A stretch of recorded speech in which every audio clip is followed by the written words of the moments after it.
Honorable député de Nanaimo Ladysmith.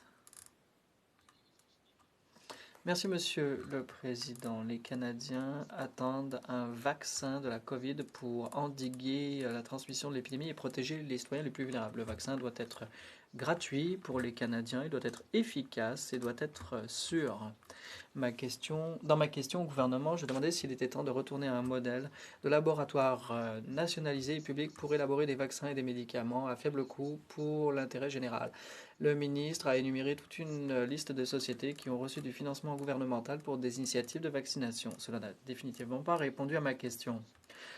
Le gouvernement a réservé 4 millions de doses dans le cadre de 6 contrats d'approvisionnement. On ne sait pas combien ça va coûter aux contribuables, mais on sait qu'aucun des vaccins ne seront produits au Canada et que les Canadiens devront attendre pour leur approvisionnement.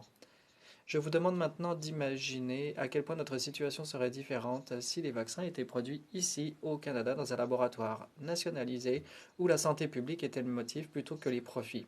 Depuis 70 ans, les laboratoires de recherche gouvernementaux élaborent des vaccins à faible coût et d'autres médicaments à faible coût pour les Canadiens.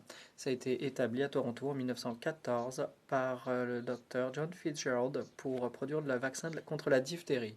Fitzgerald est parvenu à une entente avec l'Université de Toronto pour héberger ce laboratoire. Comme entité non commerciale, tous les produits et les recettes étaient consacrées à la recherche. Avant l'établissement de Canal Labs, les Canadiens pouvaient compter sur des vaccins coûteux produits aux États-Unis, une situation qui fait écho un peu à celle d'aujourd'hui.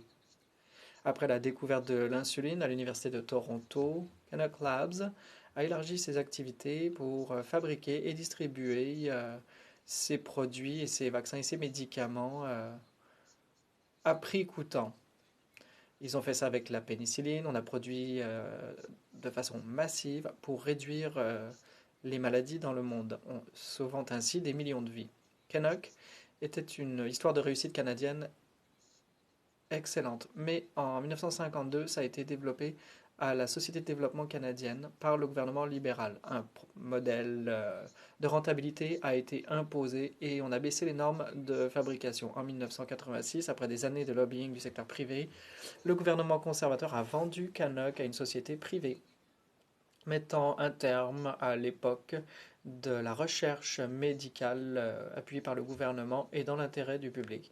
Il ne s'agit que de profit et de libre-échange maintenant. On a encore des universités financées par le public qui financent la recherche, mais les développements réalisés dans ces laboratoires sont exploités à des fins pécuniaires et pas pour la santé publique. Qu'en est-il du retour sur investissement et de la rentabilité? Le Canada a besoin d'un programme national d'assurance médicaments. Nous sommes le seul pays qui a les soins de santé universels, mais qui n'a pas d'assurance médicaments universelle. Le coût d'aller voir un médecin est couvert, mais pas le coût des médicaments. De même que, sachant que le coût des médicaments ne cesse d'augmenter, bon nombre de gens doivent faire le choix entre aller obtenir leurs médicaments d'ordonnance ou mettre de la nourriture sur la table. Lorsque les gens ne sont pas en mesure de suivre leur ordonnance, ils finissent souvent à l'hôpital, ce qui coûte encore plus cher. Cela est tout à fait inacceptable dans un pays aussi riche que le nôtre. Il faudrait rétablir des laboratoires nationalisés comme Canuck Labs, permettrait de s'assurer que les médicaments soient abordables pour les Canadiens et pas une vache à lait pour l'industrie pharmaceutique. Collaborons ensemble à l'atteinte de cette solution intelligente. Honorable secrétaire parlementaire du ministre de l'Innovation, des Sciences et de l'Industrie. Merci, Monsieur le Président. C'est avec plaisir que je répondrai aux observations de l'honorable député de Nanaimo Ladysmith au sujet de la COVID-19. Soyons clairs, la santé et la sécurité des Canadiens sont une priorité absolue du gouvernement du Canada. Le gouvernement travaille à toutes les solutions possibles pour fournir des vaccins et des traitements sûrs et efficaces à tous les Canadiens. Il a rapidement pris les mesures nécessaires pour mettre en œuvre les instruments de politique et les programmes afin d'appuyer la mise au point et la fabrication de vaccins au Canada. Il a établi et mobilisé des partenariats extraordinaires avec l'industrie, le milieu universitaire et les établissements de recherche pour lutter contre la COVID-19, le défi sanitaire mondial le plus important des dernières années. Depuis le début de la pandémie, Le gouvernement a axé ses efforts sur une approche canadienne globale visant à tirer parti de l'ingéniosité et de la créativité canadienne pour faire face à cette crise. Le gouvernement a fait des investissements qui permettent d'accélérer la mise au point de vaccins et de produits thérapeutiques au Canada et de renforcer les capacités nationales de biofabrication au pays. Mentionnons entre autres un investissement phare de 175,6 millions de dollars accordé à Abcelera, établi à Vancouver, pour faire progresser sa plateforme de découverte de thérapie et pour établir une installation de bonnes pratiques de fabrication au Canada. La technologie de cette entreprise canadienne permet de faire progresser la recherche pour un traitement de pointe par anticorps monoclonal pour la COVID-19, et ce en partenariat avec l'entreprise américaine Eli Lilly.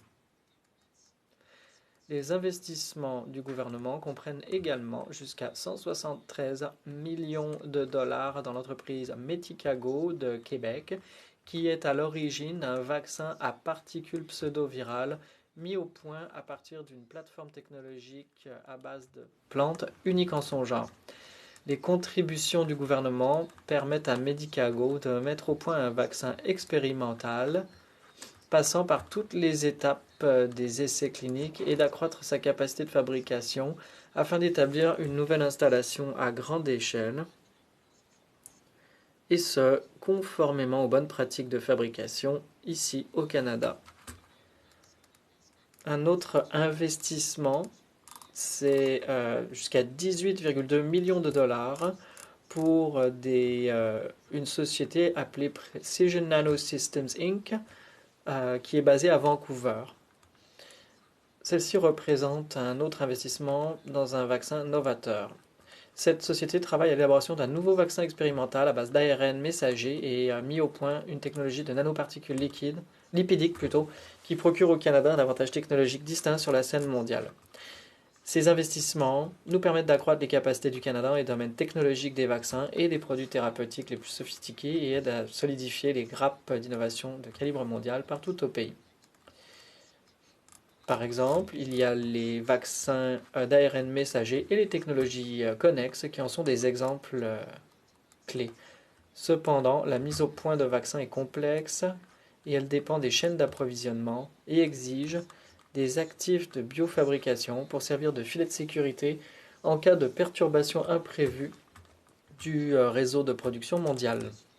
C'est pourquoi le gouvernement prend des mesures concrètes pour renforcer la capacité nationale de biofabrication, à la fois pour renforcer l'aptitude du Canada à offrir des vaccins et des produits thérapeutiques aux Canadiens à court terme, dans le cadre de la lutte contre la COVID-19, mais aussi pour renforcer la capacité du pays à l'avenir.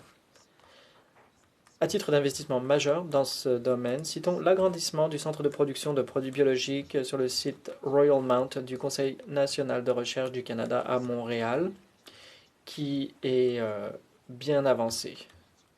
Une fois opérationnelle, cette installation, nous sommes à la fin du temps imparti à l'honorable député. L'honorable député de Nanaimo Lady Smith. Well, thank you. Merci, Monsieur le Président. Je voudrais remercier l'honorable secrétaire parlementaire de sa réponse. Croire que le secteur privé et le libre marché font tout parfaitement est une idée qui a fait son temps. Prenez l'exemple de Connaught Labs. Ils fournissaient des médicaments et des vaccins abordables qui sauvaient des vies et qui faisaient du Canada un chef de file en matière de santé publique. Le Canada a besoin d'un régime d'assurance médicaments. Privatiser Connaught Labs nous a fait prendre du retard dans la lutte contre la COVID. Il est temps de revenir à un modèle pour le bien commun. Le secrétaire parlementaire. Monsieur le Président, il est important de garder à l'esprit le coût humain de la pandémie. Le gouvernement le doit aux intervenants de première ligne qui aident les Canadiens et les Canadiennes frappés par le virus. Le moment est venu de nous unir, de faire preuve de détermination pour mettre rapidement de l'avant une approche globale et renforcer nos capacités afin de contribuer à mettre fin à cette pandémie mondiale. Compte tenu de l'augmentation du nombre de cas, le Canada ne peut pas relâcher ses efforts. Nous devons poursuivre nos efforts afin de contrôler, gérer et vaincre la pandémie.